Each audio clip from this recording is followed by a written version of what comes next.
기도드리겠습니다. 아버지 하나님, 귀한 새벽 불러주셨습니다. 또 주님 앞에 우리의 삶을 드리며 예배하고 주님 바라볼 때 주님의 그 크신 은혜와 복이 오늘 우리 삶 가운데 임하는 새벽 될 줄 믿습니다. 오늘도 주님께 우리의 삶을 맡기고 이해를 시작하게 하여 주시고 예배로 주님 앞에 드리고 또 우리의 삶을 주님께 드려 영광 돌리는 귀한 하루 되게 하여 주옵소서. 예배 시점 주께 맡깁니다. 기름 부으셔서 예배가 될 수 있도록 주님 붙잡아 주시고 예배하는 우리의 심령 가운데 하나님께서 오늘도 깨닫게 하시는 귀한 은혜가 넘쳐 흐를 수 있도록 도와주옵소서. 예배 시점 주께 맡깁니다. 예수님의 이름으로 축복하며 기도하옵나이다. 아멘. 찬송가 327장 죄짐을 지고서 권하거든. 찬송가 327장입니다.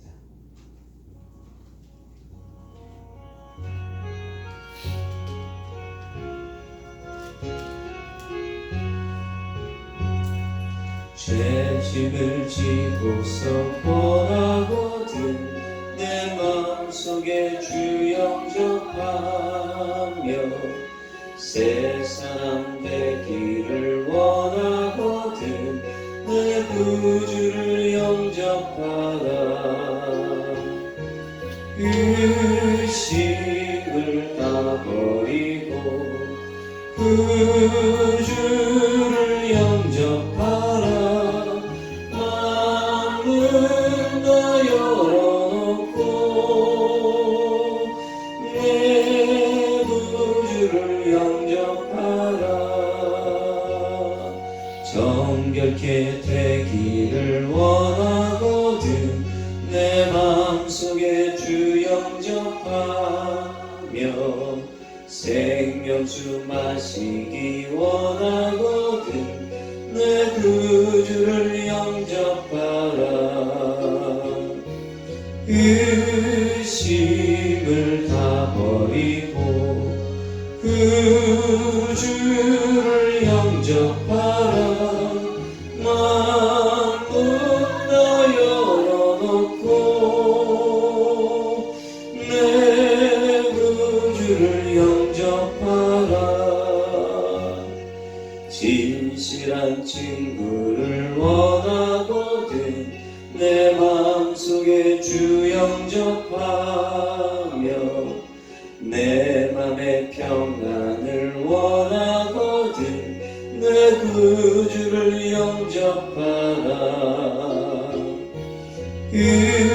의심을 다 버리고 구주를 영접하라. 마음을 다 열어놓고 내 구주를 영접하라. 즐거운 찬송을 하려거든 내 마음속에 주 영접하며 평안한 목지에 가려거든 내 구주를 영접하라. 의심을 다 버리고 구주를 영접하라. 마음을 다 열어놓고 내 구주를 영접하라. 의심을 다 버리고 의심을 다 버리고 구주를 영접하라. 마음을 다 열어놓고 내 구주를 영접하라. 할렐루야. 오늘도 우리 주님 꼭 만나는 귀한 하루 되시기 주의로 축복합니다. 아멘. 오늘 주님 주시는 말씀 로마서 7장 7절에서 8절입니다. 로마서 7장 7절에서 8절.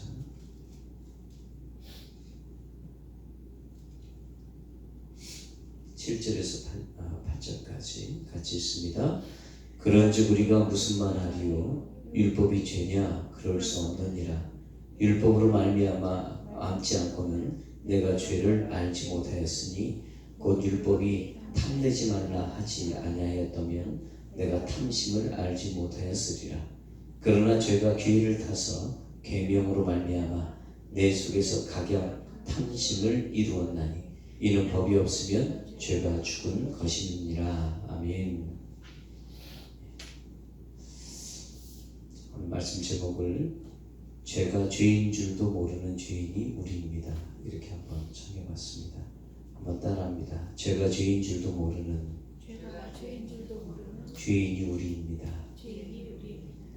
계속 로마서의 말씀은 죄에 대한 부분들을 계속 건들고 있고, 왜냐하면 복음을 설명하려면 우리가 얼마나 큰 죄인인지 알아야 우리가 그 구원의 감격과 그 구원의 일이 얼마나 큰 일인지를 더 절실하게 느끼기 때문에 계속적으로 이 죄에 대한 부분들을 건드리고 있는 것을 우리가 보게 됩니다.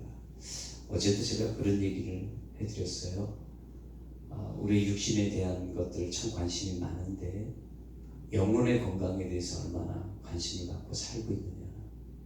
우리 영혼의 관심, 우리의 영혼이 건강한가, 우리의 영혼이 지금 질병 속에 이렇게 빠져 있는 건 아닌가. 그러면 그 영혼을 회복하기 위해서 나는 지금 어떤 노력을 하고 있는가. 이제 이런 부분에 대해서 같이 이야기를 나눴는데, 우리 육신에 대한 부분들은 참 건강이나 이런 부분에 관심이 많은데 이상할 리만큼 영혼에 대해서는 무관심하다는 거죠. 영혼에 대해서 너무 무관심하고, 영혼이 병들었는데도 그 영혼을 고치려고 하지 않고 회복하려고 하지 않고 그냥 그 병든 영혼을 그냥 방치하는 거예요. 그냥 시간 지나면 좋아지겠지. 그러나 우리 영혼은 기도와 말씀, 순종이 아니고서는 회복되지 않습니다. 아멘이십니까?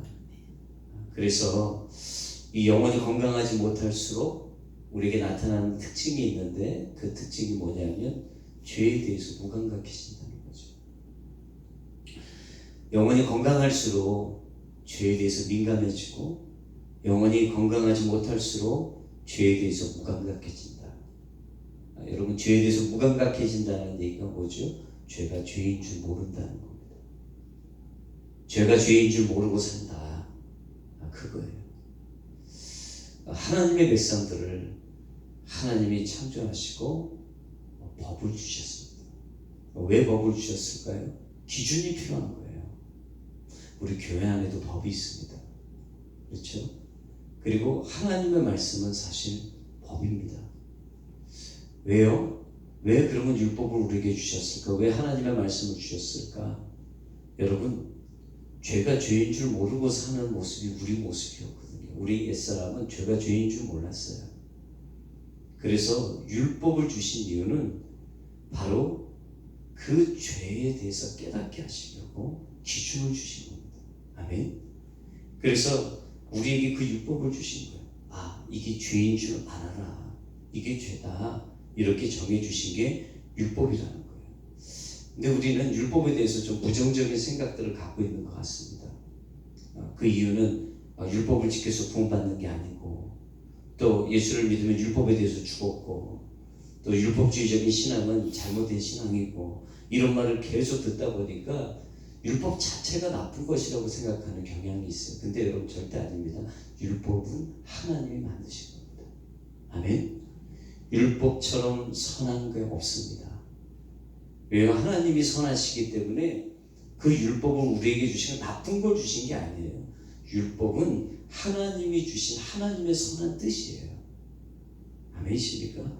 그래서 이 선한 뜻을 갖고 있는 것은 우리의 죄를 깨닫게 하는 선한 뜻이 있는 거예요. 우리의 죄를 깨닫게 하는 선한 뜻. 이게 오늘 로마서 7장 7절에 이렇게 새 번역으로 제가 읽어드릴게요. 7장 7절에 이렇게 얘기합니다. 그러면 우리가 무엇이라고 말하겠습니까? 율법이 죄입니까? 그럴 수 없습니다. 그러나 율법에 비추어 보지 않았다면 나는 죄가 무엇인지 알지 못하였을 것입니다. 율법이 죄가 아니죠. 율법은 선한 하나님의 뜻이죠. 그건 좋은 거죠. 그러나 그 율법이 없었으면 우리는 우리가 죄인인지 모른다는 얘기예요. 내가 어떤 죄를 저지르고 사는지 전혀 알 수가 없다는 겁니다.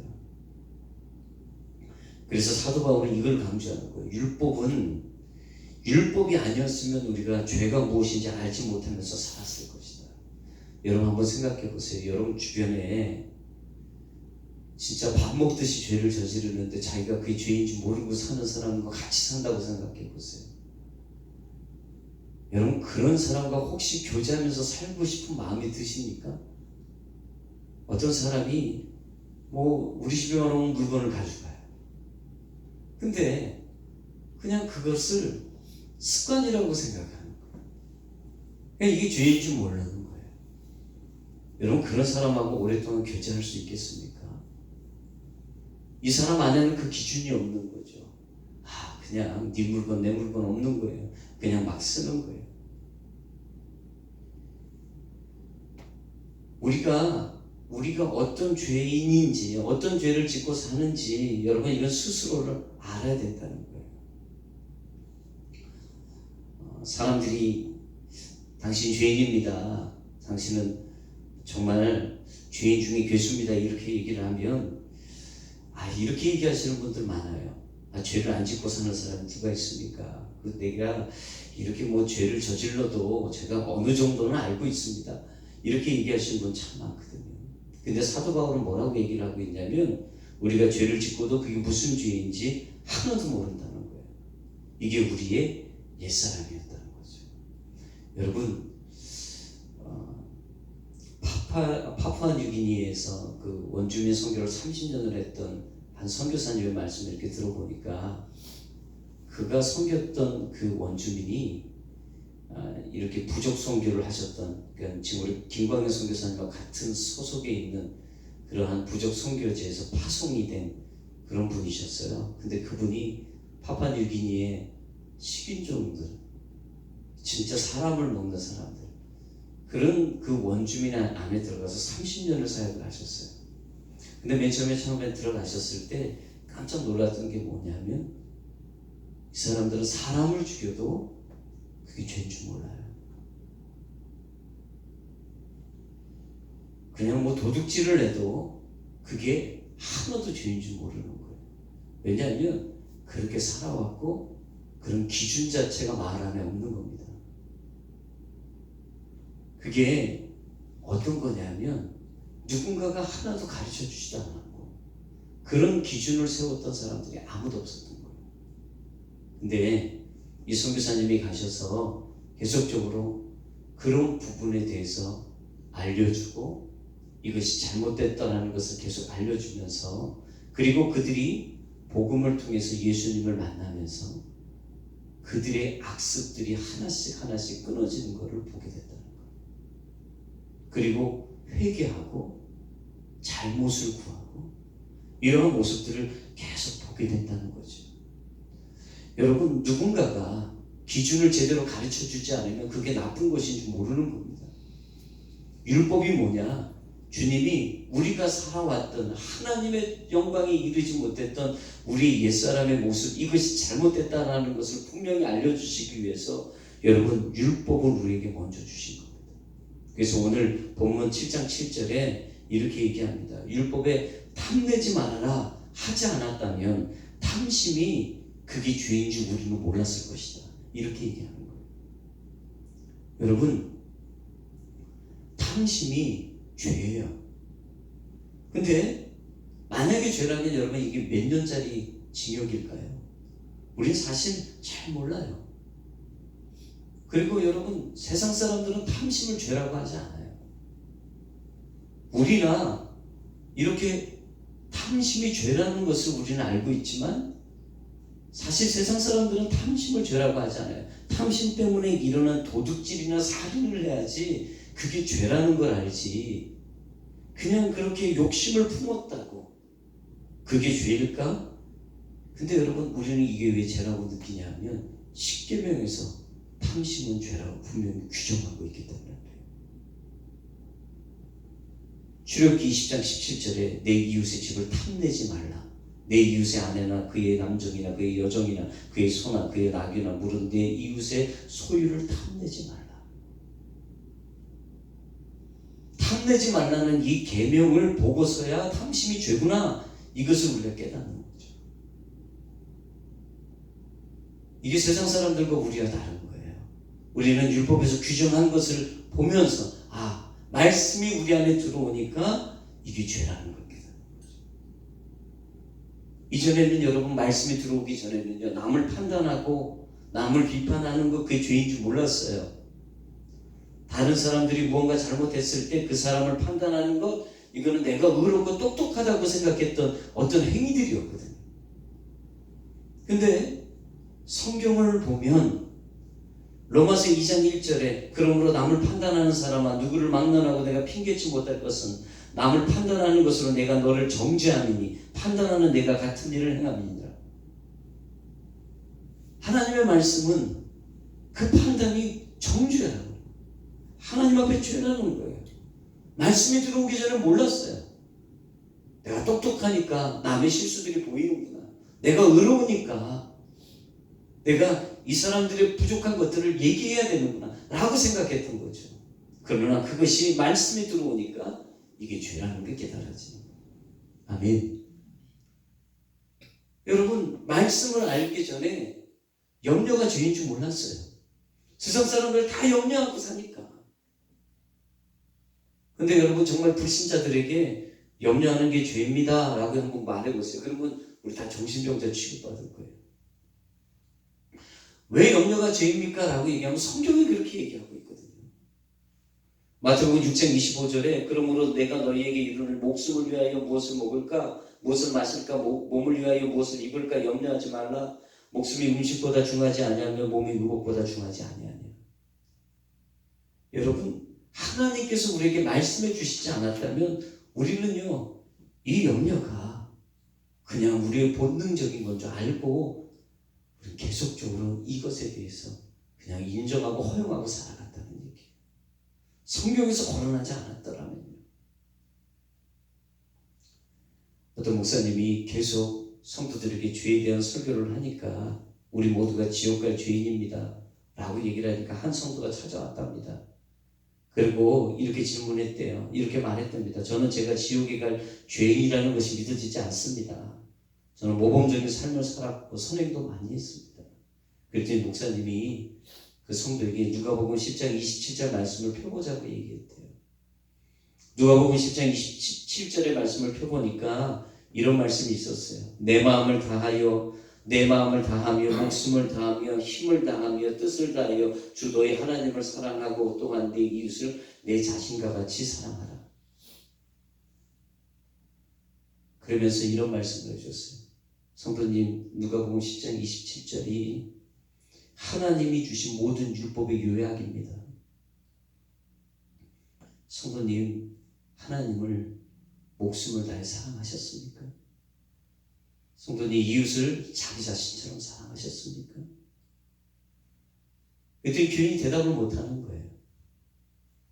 그러면서 대답한 게 이겁니다. 제게 선한 것이 하나도 없군요.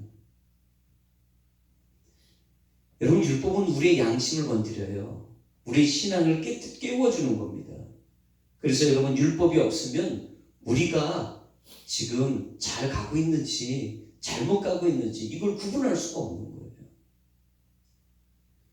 율법을 아예 모르고 복음을 만날 수는 없어요. 사람들이 복음은 자유다, 그냥 내 마음대로, 이게 아니거든요. 율법의 완성이 복음이잖아요. 아멘. 그러니까 이 율법을 통해서 내가 얼마나 죄인인지를 깨달아야 복음에 그 감격이 있는 거예요. 율법이 왜 중요한가? 여러분, 이걸 모르면 죄에 대해서 점점 무감각해지고 옛날에 옛사람으로 계속 살아가는 거예요. 옛날에 우리 옛사람이 뭐죠? 허물과 죄로 죽었던 우리입니다. 허물과 죄로 죽었다. 이 얘기는 죄에 대한 감각이 전혀 없었던 사람들이었다는 거예요. 에베소 4장 12절 19절에 그들이 감각 없는 자가 되어 자신을 방탕에 방임하여 모든 더러운 것을 욕심으로 행하되, 감각이 없어서 자기를 어디에다 던져버렸어요? 욕심에다 던져버린 거예요. 방탕에다 던져버린 거예요. 그러니까 그 방탕에 던져진 우리가 욕심을 행하면서 살아가면서도 그게 죄인지 모르는 거예요. 감각이 없으니까. 여러분, 이 시대에 그렇게 사는 그리스도인들이 얼마나 많은지 모릅니다. 내가 죄인 줄도 모르고 그냥 그것이 나를 죽이는 행위인 줄도 모르고 우리는 계속 우리를 거기다가 던져놓고 그 방탕 속에서 살아가고 있다는 거예요. 여러분, 회개하고 돌아와야 될 줄 믿습니다. 아멘. 여러분, 에스키모가 늑대를 사냥하는 방법이 있습니다. 제가 전에도 한번 말씀드렸던 것 같은데, 시퍼란 날이 선 칼에 동물의 피를 아주 잔뜩 묻힌답니다. 그런 다음에 잔뜩 묻은 그 칼날을, 피를 한층 묻은 그 칼날을요, 그 여러분 물속에다가 넣고 얼려버린다는 거예요. 그러면 이 피냄새가 나는 얼음이 만들어지는 거죠. 그거를 이 늑대들이 자주 다니는 길목에다가 이렇게 딱 꽂아 놓는답니다. 그러면 피냄새를 맡고 늑대들이 거기에 와서 그 얼음이 붙은 칼날을요 핥기 시작을 하는 거예요. 얼음을 핥잖아요. 그러다 보니까 여러분, 늑대의 혀가 마비가 되는 거예요. 감각이 없어지는 거예요. 그 일을 멈추지 않아요. 계속 핥습니다. 그러다가 얼음이 없어지면서 칼날이 나왔는데도 모르는 거예요. 왜? 감각이 없으니까. 결국엔 자기 혀가 베어지죠. 그러면서 피가 납니다. 그러면 얼음에 묻은 피인 줄 알고 자기 피를 계속 그렇게 핥는 거예요. 그러다가 과대한 출혈 때문에 결국 늑대는 죽고 만다는 거예요. 이게 에스키모가 늑대를 사냥하는 방법이에요. 여러분, 우리를 멸망시키는 마귀의 전략이 바로 이런 거예요. 마귀는 죄의 감각을 죽여서 우리가 죄를 짓고도 무슨 죄를 저지르는지 모르게 만들어버립니다. 여러분, 우리가 무슨 죄를 저지르는지 모르는데 어떻게 회개를 해요? 그렇지 않아요, 여러분? 우리가 저지른 죄가 하나님 앞에 얼마나 큰 죄인지 우리가 모르는데 어떻게 회개를 할 수가 있겠습니까? 계속 우리를 무감각하게 내 혀에 피가 나는 그 피를 계속 핥아먹으면서 여러분, 우리가 죄가 죄인 줄도 모르고 살아가는 그 삶, 여러분, 이게 죄의 실상이고 우리의 죄인된 모습이었던 거예요. 죄를 깨닫다, 내가 죄인인 것을 깨달아진다, 여러분, 이게 은혜입니다. 아멘. 내가 죄인 중에 괴수다, 뭐 우리를 의롭게 얘기하려고 하는 얘기 아니에요. 아, 그래, 머리는 인정하지만 내 삶 속에 내가 뭐 죄인 중에 괴수야, 이렇게 얘기할 수 있어요. 그러나 여러분, 정말 그것이 느껴지고 깨달아지고 나만큼 악질이 없어, 정말 나처럼 이런 죄인이 없지, 여러분, 이게 믿어지십니까? 그렇다면 우리는 진짜 은혜를 받은 겁니다. 아이, 나 정도는 괜찮아, 그 정도야 괜찮지. 여러분, 우리의 죄인이라는 그 사실이 우리가 무감각해지고 있는 겁니다. 그게. 사랑하는 여러분, 우리가 영적으로 정말 건강해야 됩니다. 그것은 우리가 얼마나 하나님 앞에 성결한 삶, 또 우리가 하나님 앞에 득죄하는 그것이 얼마나 마음 아프고 하나님이 괴로우신지가 느껴져야 됩니다. 그것이 건강한 영혼을 소유하고 있는 자의 모습들이에요. 요셉이 가정 총무로 일했을 때 그 보디발의 아내가 그렇게 유혹을 했습니다. 그 유혹 가운데서 여러분, 그가 그 유혹을 물리치고 이겨냈던 비결이 뭐죠? 그의 건강한 영혼을 소유하고 있었기 때문에 그래요. 그가 도망갈 때 얘기합니다. 내가 어떻게 우리 주인과 하나님께 득죄하리까? 아멘. 여러분, 우리 안에 이런 회복이 일어나길 주님으로 축복합니다. 아멘. 이 회복이 일어나기를 원합니다. 우리가 다시 복음으로 돌아갑시다. 여러분, 복음으로 돌아간다는 게 뭐죠? 내가 얼마나 죄인 중에 괴수인지, 내가 얼마나 학질인지, 내가 정말 구원받을 수 없는 사람이었는지, 나의 옛사람의 처참한 그 허물로 죄로 죽었던 내가 누군지를 분명히 깨닫는 거예요. 복음의 감격은 내가 죄인이라는 걸 모르면 감격이 없습니다. 그건 종교생활이에요. 여러분, 내 신앙이 내가 구원받았어요, 내가 죄인이고 정말 죽을 수밖에 없는 사람이었고 지옥에 갈 수밖에 없는 자인 내가 정말 십자가의 공로로 내가 한 것이 아무것도 없는데 그분이 나를 살려주신 거예요. 여러분, 이것이 우리에게 엄청난 감격이 되려면 내가 정말 엄청난 죄인이었다는 것이 느껴지고 깨달아져야 됩니다. 아멘. 그 기준을 주님은 율법을 통해서 우리에게 주신 겁니다. 사랑하는 여러분, 율법을 무시하지 마십시오. 율법을 통해서 우리가 하나님 앞에 제대로 가고 있는지, 잘못 가고 있는지, 여러분, 그것을 확인하는 하나님의 말씀이 여러분 가운데 있게 주여 축복합니다. 우리 가정에 기준이 있기를 원합니다. 아멘. 우리 자녀들에게 기준이 있기를 원합니다. 또한 이 교회에 기준이 있기를 원합니다. 그 기준으로 우리 스스로를 바라보고, 오늘 혹 주님께서 이거 아니다, 내가 이것 때문에 괴롭다, 그러면 속히 돌이켜 주님께로 갈 수 있는 저와 여러분 되시기 주님을 축복합니다. 돌이키면 됩니다. 주님은요, 돌이키면 다 받아주십니다. 어떤 죄인도 용서 못할 죄인이 없으십니다. 오늘도 돌이키고 주님 앞에 가는 우리 모두가 되기 주님을 축복합니다.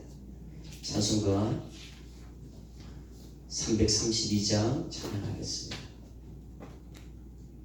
332장 나의 것 죄뿐이니 찬양하고 기도하겠습니다.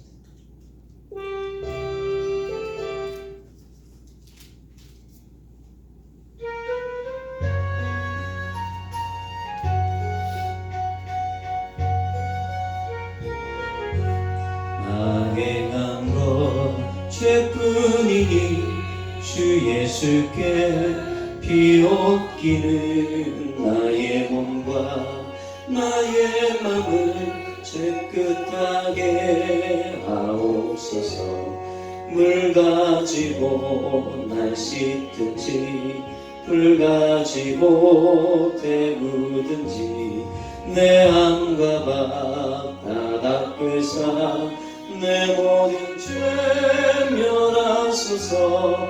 내 모든 눈 밝히시니 참 기쁘고 고마우나 그보다도 원하오은 정결한 마음 주옵소서. 물 가지고 날 씻든지 불 가지고 데우든지 내 암과 밥 다 닦으사 내 모든 죄 멸하소서. 정결한 마음 그 속에서 신령한 빛이 오니 이러한 마음 나 얻으며 눈까지도 밝으리라. 물 가지고 날 씻든지 불 가지고 데우든지 내 암과 밥 다 닦으사 내 모든 죄 멸하소서. 못된 행실 다 고치고 죄질 생각 다 버려도 주 앞에서 정결타고 자랑치는 못하리라. 물 가지고 날 씻든지 불 가지고 데우든지 내 암과 밥 다 닦으사 내 모든 죄 멸하소서.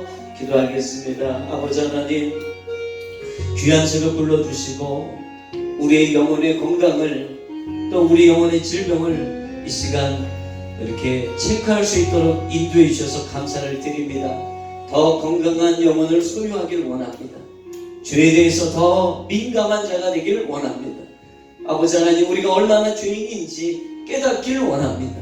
죄인 중에 계시며 악질 중에 악질인 바로 그 사람이 다른 사람이 아니라 우리였으니 깨달아지는 은혜가 있기를 원합니다. 죄를 깨닫게 하여 주십시오. 우리가 얼마나 주님 앞에 큰 죄인이었는지를 알게 하여 주십시오. 그것이 느껴지고 경험되게 하여 주셔서 복음의 삶이 얼마나 귀한 건지, 그 구원의 삶이 얼마나 감격적인 일인지, 이 모든 것들이 다시 회복되어지는 복음 앞으로 가는 성도, 가정, 교회가 되게 인도해 주옵소서. 주여 삼창 기도합니다. 주여